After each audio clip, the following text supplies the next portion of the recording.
भगवान राम सैनी। धन्यवाद। आपने मुझे मांग संख्या 42 और 45 पर बोलने का मौका दिया।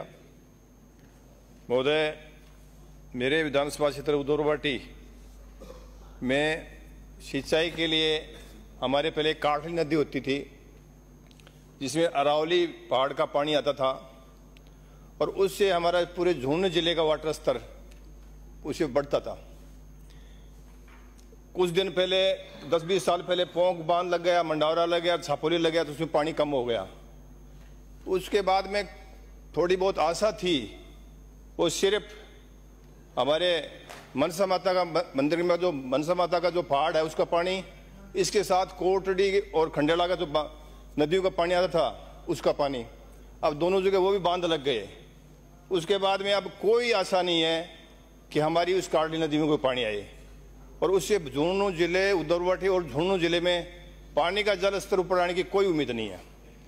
हमारा आधा क्षेत्र उदौरवाटी का पहाड़ी बेल्ट पड़ता है, आधा मैदानी क्षेत्र, तो लगभग पहाड़ी बेल्ट तो पूरा ड्राई हो गया, कोई पानी नीचे नहीं है, पीने के लिए भी पानी नहीं है, ये खेती करना तो दूर की बात है। इसके अलावा जो मैदानी क्षेत्र है उसमें इस नड़ों का पानी जाता था, नदी का पानी आता था, काटली नदी का, वो काटली नदी को खोद के बजली जगह उसको बर्बाद कर दिया गया।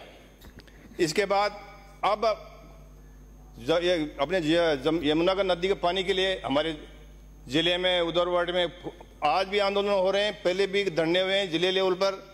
हमारे वहाँ के श्री राम जी हैं, हमारे विद्याधर जी ओड़खा जी, इनके नेतृत्व में बहुत धरने दिए जा रहे हैं। तो कहने का मतलब मेरा ये है कि अगर बाढ़ का पानी नहीं आता है तो उदौरवाटी सहित पूरे जिले में पानी नहीं रहेगा। मैदानी क्षेत्र के 5-10 गाँव में पानी है, बाकी खत्म हो गया है, नीचे कुछ भी नहीं है। तो मेरा यही निवेदन है कि बाढ़ का पानी आना चाहिए, और बाढ़ का पानी नहीं आएगा तो वहाँ सिंचाई तो दूर की बात है, पीने का पानी भी नहीं रहेगा। इसके अलावा फॉरेस्ट की बात करूँ, मेरे 41 पंचायतों में से 20-25 पंचायतें, दोनों नगर पालिकाएं पहाड़ी बेल्ट में रहती हैं। हमारे लोग पहाड़ियों के सहारे बसना बहुत पसंद करते थे, क्योंकि वहाँ बहुत पानी होता था, झरने चलते थे और बड़ी संख्या में पालतू पशु पालते थे, और वो पहाड़ी की तराई में हमारे लगभग 20 पंचायतें ऐसे हैं जो पहाड़ी की तराई में बसी हुई हैं। मैं आपके माध्यम से सभापति महोदय, मंत्री महोदय का ध्यान दिलाना चाहता हूं कि उस पहाड़ी में हमारे गांव कोई 200 साल पुराना है, कोई 100 साल पुराना है, और वो बसे हुए हैं।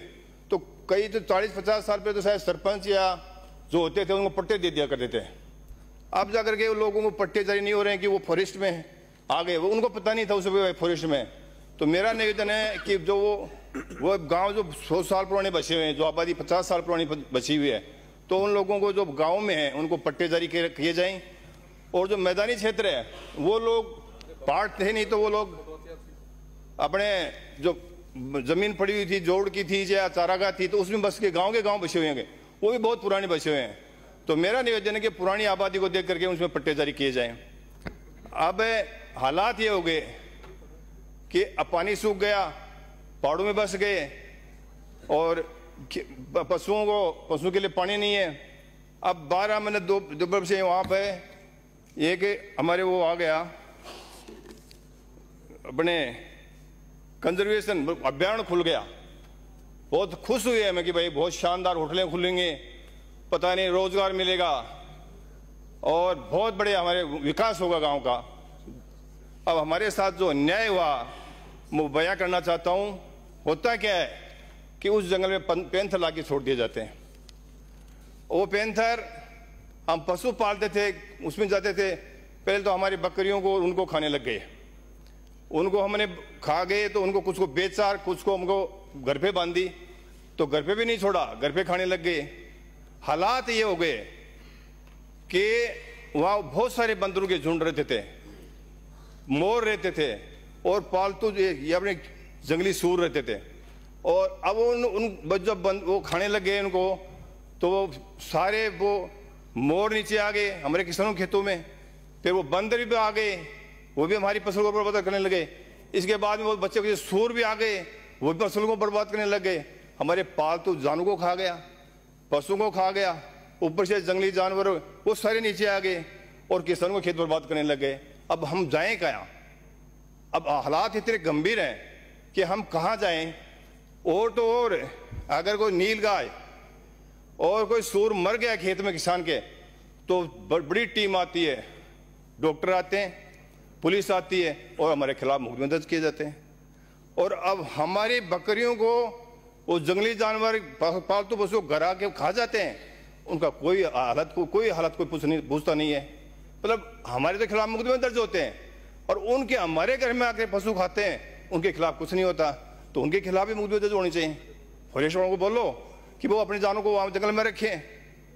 तो हमारी हालात इतनी गंभीर हो गई है कि हमारा जीना दुभर हो गया है। पहले मैंने निवेदन किया था, अब भी मैं कर रहा हूं। इसके अलावा विकास के नाम पर मैंने क्वेश्चन लगाया। मैंने कहा भाई ये आप सभापति महोदय, मैंने कहा भाई ये जो पेंशन छोड़े हैं उसके लिए क्या किया सरकार ने? तो उन्होंने इतनी लंबी सड़क बने दीवार बनाई है, कोई जगह नहीं बता रहे हैं।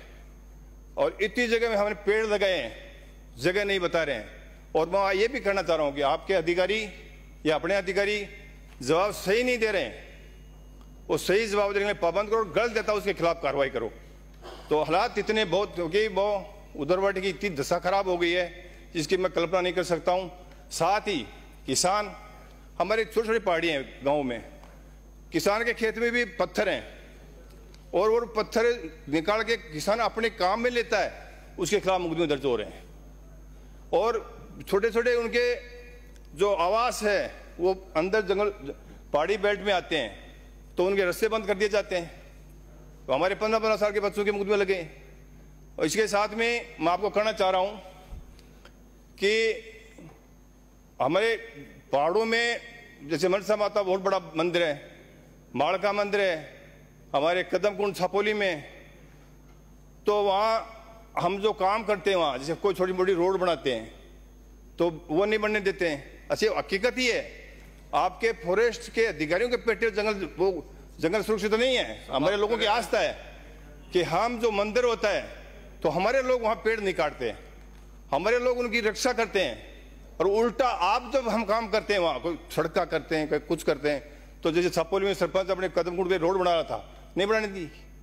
हमारे सामाजिक कार्यकर्ता हैं, हमारे मीणा जी, कन्हैयालाल जी मीणा, वो एक टंकी बना रहे थे, उसमें जंगली जानवर पानी पीते हैं, लोग पानी पीते हैं, उसको नहीं बनाने दी। तो मेरे कहने मतलब है, जब हमारे उस पहाड़ में जितने भी मंदिर है, भौरू जी के हैं, माता जी के हैं, और माड़ का मंदिर है पोंख में, तो उन मंदिर में जो कोई काम करता है उसको काम नहीं करने देते हैं।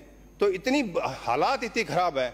इसी प्रकार से हमारी मंडारा से लेकर के खोज तक 15 किलोमीटर रोड है, 20-21 में 24 करोड़ रुपए पास हुए, अभी तक वो डाइजोर नहीं, मतलब उसको भूमि पर रूपांतर नहीं हुआ, तो वो पैसे खराब पड़े हमारे। तो और उससे फॉरेस्ट का ज्यादा विकास होगा। श्री अर्जुन लाल जिंगर। इसलिए मैं निवेदन करता हूं कि हमारे